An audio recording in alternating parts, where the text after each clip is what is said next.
we're running the Google Hangout, so we've got a few people who've been watching the live stream throughout the day, and they're watching. This is effectively our behind-the-scenes access to the event.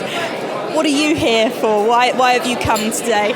So I'll take that. Yeah. I'm here. I'm not going to look at the camera, but I'll vaguely nod towards it. I'm here because ultimately we're all part of a big challenge, which is looking at technology, looking at education, and I think that probably the attribute towards this free event means that everybody can come, that can get to London today. Yeah. And probably the most valuable part of that is to be able to talk to people and have a kind of reality check as to where we actually are. We're all going down this same pathway. Everyone's running at different paces, everyone's got different priorities. And just to hear probably more from the ground in the breaks that have been quite long in this session, and looking at Twitter, it's just hearing where everyone's getting to. And there's always stumbling blocks, there's always challenges, there's always barriers. And it's difficult when you don't have the barrier that someone else does. And it's nice to be able to share how you might have gone past something. So that's probably the most valuable thing to me today, is to be able to network with everyone around.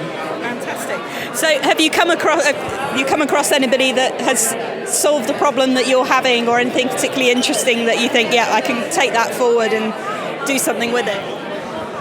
I'm gonna honestly say no. Okay. And I think that's fine. Yeah. The challenge is that I'm from UCL, so we're part of a fairly big university that has quite a lot of ambition, but maybe more resource than other people, and potentially maybe we've unstuck some things that are sticky for other people. Right. So I guess if I can, I'd like to try and explain how we managed to do that. Yeah. However, there are other people that have managed to do stuff that we haven't done. So just speaking to a college that doesn't have our problem, and has managed to do a lot of widespread change, managed to absorb how they did that, but then also share back how we've managed to change, say, online learning design. And so we can offer a kind of a bartering process of ideas for valuable assets or something. Fantastic. So what have you made of the talks and the panel discussions that we've had today? Have they raised any interesting issues? I know that the comment that we've been having as we've gone round is that there haven't been very many of the sort of very practical, this is something we can do here and now kind of talks today, but there's been a lot of more big picture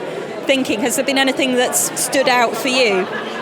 I must admit, I prefer the big picture. I think we're at a big picture stage at the moment in education, and it's okay to be stepping back, because often it gives us a view as to the landscape, as to what really matters that we should then head into.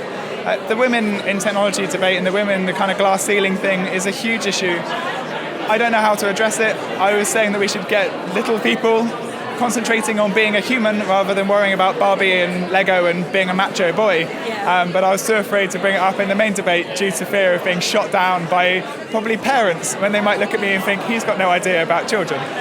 But I think if we can get in at the lower level, then we can, when I say the lower, I mean the younger level, we can achieve so much. But that's something that technology can bring, and it's something that technology can also be a blocker with. So again, more challenges and fewer answers than we had before. But I think that's okay. Oh, fantastic. Yeah, and I think when we were interviewing some of the speakers from the Women in Technology panel earlier on, they were saying actually they would have liked to have heard a few more male voices responding to that and coming into the debate. So I'm sure if you see any of them around, they would certainly appreciate that. Wonderful. Well, thank you very much for chatting to us. It's been great to hear from you, Nat.